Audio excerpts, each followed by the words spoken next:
After school, Peter worked as a tractor driver for several years. But soon, following the example of his friends, he left for the city for the good life. In the city, the young man soon became disillusioned with city employers, who exploited working people and did not want to take any responsibility for them. Having suffered a work injury, Peter received a small compensation and decided to return to his native village and work there, among familiar and friendly people. But he had been lucky enough to meet his love in the city. When he was undergoing rehabilitation, he met the pretty nurse Jennifer and became so close to her that he asked her to marry him. Jennifer had grown up in an orphanage. Her birth had been traumatic and caused injury to Jennifer. Because of this, her mother had abandoned her. Of course, Jennifer grew up healthy, but she always had a slight limp.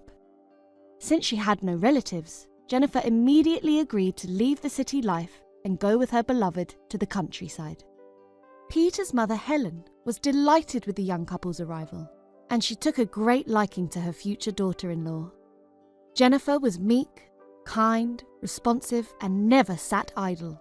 Helen looked at Jennifer and rejoiced. More than once, she told her son that he was very lucky to have her as a bride, and Peter didn't argue. Peter had no father. His grandfather had taught him his masculine qualities, but now he had another pillar in his life, his beloved, who trusted him and dared to leave everything for the sake of a life with him. News of the young couple's arrival quickly spread through the village, and the most notorious gossiper, the curious Susan, decided to personally visit Helen and find out the details. "Well, how is life here? How's your future daughter-in-law?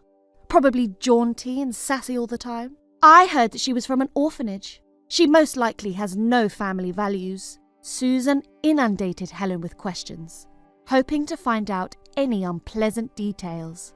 "How dare you? My daughter-in-law is just golden. She's like a daughter to me.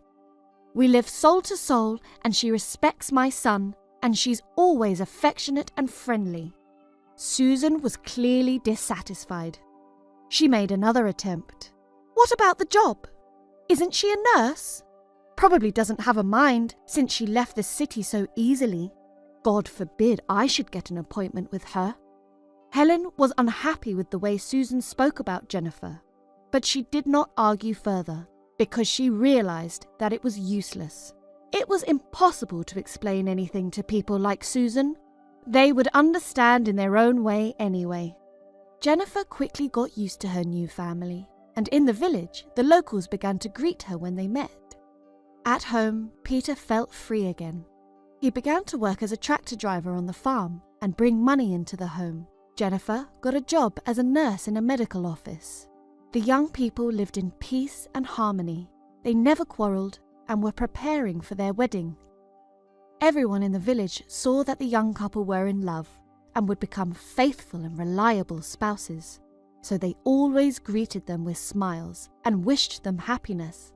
Only Susan didn't agree, and often missed no opportunity to share her opinion with Helen. She sneered at Jennifer and her appearance, and wondered how such a handsome man as Peter had chosen such a wretched girl.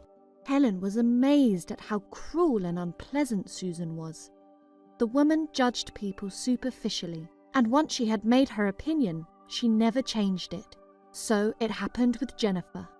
The young nurse helped Susan during her illness with heavy bronchitis, and in return, she never heard a word of gratitude. One day, during her lunch break, Jennifer saw thick smoke billowing from a house nearby. The fire was spreading fast and was rapidly destroying all the property the tenants had accumulated. Jennifer was among the first to be near the house. No one called for help, but Jennifer, sensing something, made up her mind. She threw a piece of wet cloth over her head and rushed into the burning house. The people standing around tried to extinguish the flames with their own strength, waiting for the firemen to arrive, and when they saw Jennifer run into the house, they realized that she was unlikely to come out of there alive. To their astonishment, the young woman soon jumped out of the house in flames, holding a 6-year-old boy close to her chest. When Jennifer and the boy went outside, people were in shock, some crying for joy, some applauding. Fortunately, neither Jennifer nor the boy were hurt, but he was very frightened. As it turned out later, little Tom was left home alone and asleep at lunchtime while his grandfather worked on the farm. His grandmother had decided to go grocery shopping quickly at a nearby store. When she saw the smoke, she immediately rushed back, praying she would make it in time. The incident was printed in the local newspaper, with Jennifer's picture on the front page, and she became a local heroine. After a couple of days, Jennifer decided to visit Tom, who was now living with his grandparents in temporary housing allocated by the local officials. Of course, it wasn't easy for them to start again in their old age, but it didn't matter. The main thing was that everyone was alive. Tom's relatives were happy to see Jennifer. They were ready to see their saviour every day, and the young woman grew attached to these people and quickly established a warm relationship with them. One day, sitting at their table and drinking tea, she shared a story from her past that had influenced her decision to enter the blazing house without delay or fear. Jennifer said that as a child, when the entire region was once engulfed by a terrible drought, she herself had been a victim of fire. The orphanage where she lived was not far from the forest. On one dry, hot day, the thicket caught fire, and through the dry grass the fire quickly reached the nearby buildings. The house where the children lived caught fire so quickly that no one even noticed in time. There was screaming and panic everywhere. The teachers themselves were confused and could not calm the children and persuade them to leave the building quietly. They were simply grabbing them and carrying them outside one by one. But there were many children, and the adults could not cope by themselves. Fortunately, a stranger rushed into the fire and began carrying 2 or 3 children at a time. Jennifer was among them. She could hardly remember what her saviour looked like now. She only remembered that he was young, in his 20s, and his name was Tony. When the man carried Jennifer out, he gave her his cross on a chain and said that it had always helped him and that it would definitely help her too. Jennifer did not know then how to react and did not have time to find words of gratitude for this man. She never saw him again. She heard from the firemen who arrived on the scene afterwards that the young man had swallowed too much carbon monoxide and had not survived. Jennifer could not have imagined a worse death, and all her life she had carried in her heart gratitude for the man's salvation and regretted that out of fright she had not been able to say a kind word, or at least hug him. Tom's grandmother, touched by Jennifer's story, sat down close and hugged her. Meanwhile, the young woman wiped away the tears that were flooding her face and pulled out from under her turtleneck the very cross given to her by the young man. "Here, it's his gift," said Jennifer, sobbing. "My God, it can't be," cried Tom's grandmother, and with trembling hands she took the cross from Jennifer to have a closer look at it. Jennifer was frightened when she saw the woman turn pale, nod to her husband, and shake with sobs. "This is the cross of our son, Anthony," the grandfather explained, and his wrinkled eyes filled with tears. "It was our boy who carried you out of the fire." Jennifer was astonished to learn the truth. Through a twist of fate, she had rescued her rescuer's nephew from the fire, and thus was able to thank the man for his precious help and do her duty.